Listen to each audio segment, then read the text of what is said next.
Welcome everybody to my ON1 Photo Raw photo editing tutorials. This is an intro and the very first episode. I want to welcome everybody. We're going to go in depth each episode and we're going to try everything out in the software, and we're going to get you on your feet as quickly as possible. If you're new to photo editing, or if you're like me and you're moving from Adobe Photoshop. Many years ago, I have a dedicated playlist on here. I used to have a Lightroom and Photoshop show. I am Adobe certified. I do workshops around the country. And now I do workshops and tutorials for ON1 software. So today is going to be a little intro. And it's the first boot on my new computer that I just built. I have this currently on another PC in the studio and also on the Macintosh. This is going to be on Windows 11. And this is when you first boot the software. You get a little getting started sign up. First you have to either do the trial, the 30-day trial or whatever it is, or like me, I bought packages of software. So I had to sign in. So you may have to sign in. And I also bought presets as well, such as skies, textures, and colors. So it gives you three options here right off the bat when you first log into or sign into ON1. This is 2025. This is the newest version. You have edit a single photo, so you can jump right into editing a photo.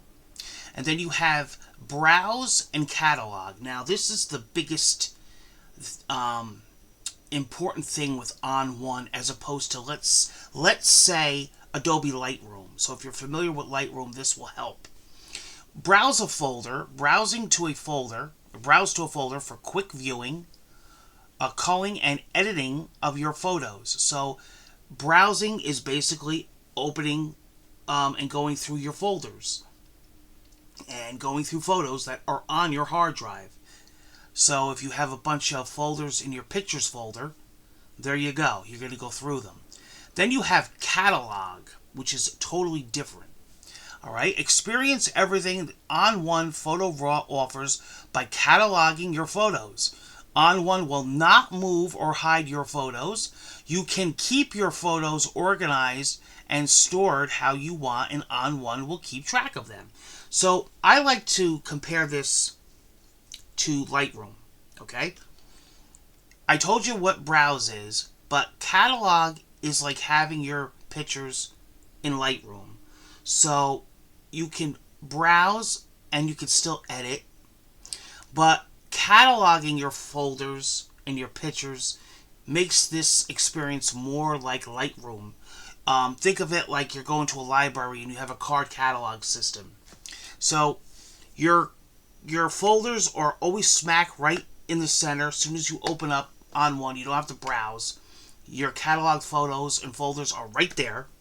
And actually, it's more organized than Lightroom. Whereas Lightroom just sticks all your photos on one screen. Your catalog will have them in folders to the left. Now, as you can see, we don't have any folders yet. And then what you would do is you would have them in folders, and then as you go through the catalog folders, then your pictures come up. It saves your edits on them. It doesn't change or move anything in your actual hard drive, so that stays the same. It caches previews of your photos, so you can get a quick glimpse of them each time you start ON1. It caches your photos, a little preview of the photo. And then, of course, you can go into it and edit. And then everything will be saved quickly in your catalogs. You could also add subfolders to your catalogs. And there's numerous ways that you can add and start your catalog. When you first start up ON1, like right now, you'll see it right from the get-go, create catalog. Because normally you would have to go into File and add a folder to catalog. Or you could add the folders from the Browse tab. But we're going to do it right here in the startup menu. And as you can see to the left, you have three tabs here. You have My Catalogs, you have Browse, and you have Presets, which we're all going to get to eventually. So let's go and create catalog. Now, what I did ahead of time is I went to pictures and I dropped a folder called ON1 Photo Cat. So it's ON1 Photo Catalog. I used to do this with Lightroom. Even though sometimes Lightroom would make this folder automatically, I always used to do it. And then if you notice, when you go in here, there's a bunch of subfolders with actual photos in them, organized by name and date. So we're going to check this as the main folder, and then everything from the future that we add to this folder will automatically be added to the catalog. We won't have to re-add it because it's in this main added folder. Now, if we start another folder and add photos to that folder, then you're going to have to re-add that folder to the catalog. But if you keep adding photos and subfolders to the main catalog folder, you won't have to. So we're going to register this one as the main folder. And as you see,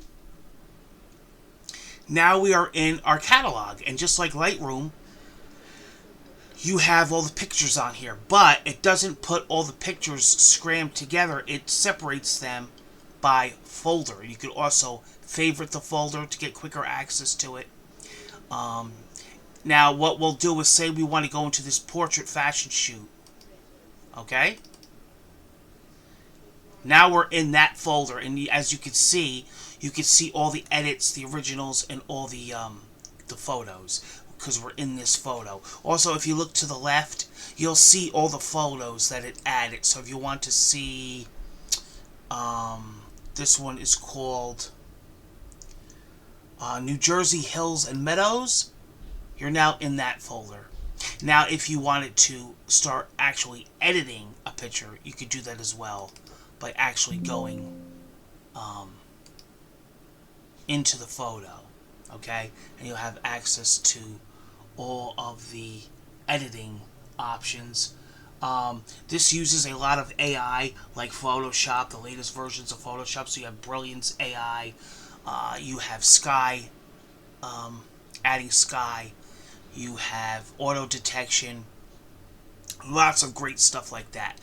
Metadata. Also, one of the other benefits of using a catalog as opposed to browsing is that you can only add the folders that you want into catalog. So if you have 1,000 folders on your computer but you only want, say, 50, you could do that. So you can keep catalog updated with what you want to work with. If you come home from a photo shoot and you stick your SD card in the computer, you could add those folders into catalog also in their own subfolder within that ON1 PhotoCat folder, okay? And your catalog will update them. All right. The other thing is when you have your photos in catalog, you can also keyword them, metadata. Some of it is automatic depending on your camera, but let's see here. Yeah, so you can go to each folder and it'll give you a preview of the first photo in that folder. So pretty cool. Pretty cool. And then of course you could hit the exit button and go back to that main subfolder. And then of course every other folder you go into will show you the entire folder. Okay? So that's a little bit of organization. I know it's we're going to do easy baby steps. This tutorial series is going to go over everything. So you have to start with your photos. You have to start with cataloging and organizing your photos, because if you're going to have a workflow where you work on photos every day, you're going to have a system. You know, people tell me, Sean, do you recommend I use Browse or I use Catalog? Browse is okay if you're in a rush and you just want to work on one or two folders and you don't want to add them to your main catalog. But if you are working on specific folders constantly and you also want to keep a library up to date in your photo, in your workflow, I would go with Catalog. And again, people that have moved over from Lightroom, I tell them it's the same as Lightroom. It's like opening Lightroom And, Lightroom is the same. You don't have to add every folder to Lightroom from your library, but whatever you add to import to Lightroom is there. Same with ON1. Okay, ON1 is really a very powerful piece of software because you're really taking the best of Lightroom, you're taking the best of Photoshop, and you're taking the best of, I would say, Bridge and Camera Raw all in one. I mean, if you want one piece of software where it's your one-stop shop to do everything, I would say ON1. ON1 is a very powerful piece of software, and they've only gotten more powerful as the years and the additions and versions went on. So 2025 is pretty powerful. Okay. Also, if you notice in the upper right, you do have that metadata that I was talking about, and then of course, you can add keywords. You can add keywords. Okay. So when you're searching for a photo, that's why catalog is the way to go. Catalog, again, is like walking into a library and everything is filed. Whereas browse is just willy-nilly, find what you want. A lot of times when I even do use browse and I start working on a photo, I automatically add it to my catalog because my catalog is my workflow, organization, library system. Okay?